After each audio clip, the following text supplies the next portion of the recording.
ನಿವೃತ್ತಿಯನ್ನ ಘೋಷಣೆ ಮಾಡಲಿ ಎನ್ನುವಂತಹ ಹೇಳಿಕೆ ವಿಚಾರಕ್ಕೆ ಸಂಬಂಧಪಟ್ಟಂತೆ ಇದೀಗ ನಿಖಿಲ್ ಕಿಡಿಕಾರಿದ್ದಾರೆ.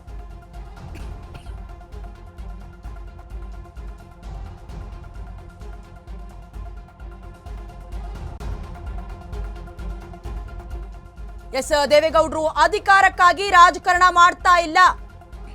ಈಗ ದೇವೇಗೌಡರಿಗೆ 92 ವರ್ಷ ಅಂತ ನಿಖಿಲ್ ಹೇಳಿದ್ದಾರೆ.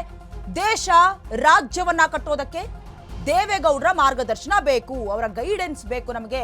ಪ್ರಧಾನಿ ಮೋದಿ ಅವರೇ ಗೌಡ್ರನ್ನ ಅಂದ್ರೆ ದೇವೇಗೌಡರನ್ನ ಹೊಗಳಿದ್ದಾರೆ.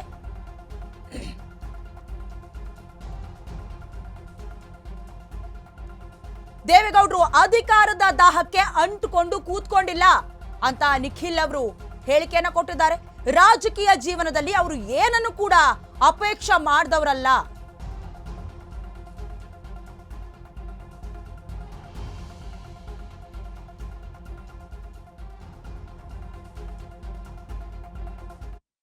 ದೇವೇಗೌಡರು ಸಾಹೇಬರು ಅಧಿಕಾರಕ್ಕೋಸ್ಕರ ರಾಜಕಾರಣ ಮಾಡ್ತಾ ಇಲ್ಲ.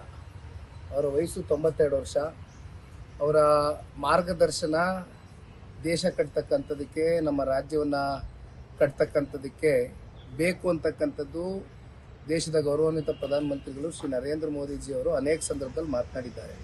ಹಾಗಾಗಿ ಇಲ್ಲಿ ಯಾವುದೋ ಅಧಿಕಾರದ ದಾಹಕ್ಕೆ, ಅಧಿಕಾರಕ್ಕೆ ಅಂಟ್ಕೊಂಡು ಇವತ್ತು ಸನ್ಮಾನ್ಯ ದೇವೇಗೌಡರು ಸಾಹೇಬರು ರಾಜಕಾರಣವನ್ನು ಮಾಡ್ತಾ ಇಲ್ಲ.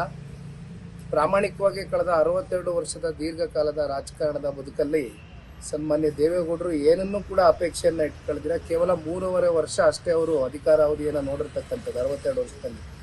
ಹಾಗಾಗಿ ಅವರು ನಿವೃತ್ತಿಗೊಳ್ಬೇಕಾ ಅಥವಾ ಮುಂದುವರಿಬೇಕಾ ರಾಜಕಾರಣದಲ್ಲಿ ಅಂತಕ್ಕಂಥದ್ದು ರಾಜ್ಯದ 7.5 ಕೋಟಿ ಜನತೆ ತೀರ್ಮಾನ ಮಾಡಿದ್ದಾರೆ.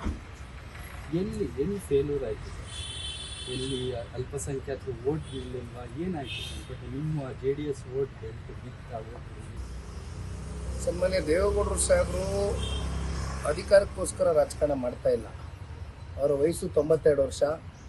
ಅವರ ಮಾರ್ಗದರ್ಶನ ದೇಶ ಕಟ್ತಕ್ಕಂಥದಕ್ಕೆ, ನಮ್ಮ ರಾಜ್ಯವನ್ನು ಕಟ್ತಕ್ಕಂಥದಕ್ಕೆ ಬೇಕು ಅಂತಕ್ಕಂಥದ್ದು ದೇಶದ ಗೌರವಾನ್ವಿತ ಪ್ರಧಾನಮಂತ್ರಿಗಳು ಶ್ರೀ ನರೇಂದ್ರ ಮೋದಿಜಿಯವರು ಅನೇಕ ಸಂದರ್ಭದಲ್ಲಿ ಮಾತನಾಡಿದ್ದಾರೆ. ಹಾಗಾಗಿ ಇಲ್ಲಿ ಯಾವುದೋ ಅಧಿಕಾರದ ದಾಹಕ್ಕೆ, ಅಧಿಕಾರಕ್ಕೆ ಅಂಟ್ಕೊಂಡು ಇವತ್ತು ಸನ್ಮಾನ್ಯ ದೇವೇಗೌಡರು ಸಾಹೇಬರು ರಾಜಕಾರಣವನ್ನು ಮಾಡ್ತಾ ಇಲ್ಲ. ಪ್ರಾಮಾಣಿಕವಾಗಿ ಕಳೆದ 62 ವರ್ಷದ ದೀರ್ಘಕಾಲದ ರಾಜಕಾರಣದ ಬದುಕಲ್ಲಿ ಸನ್ಮಾನ್ಯ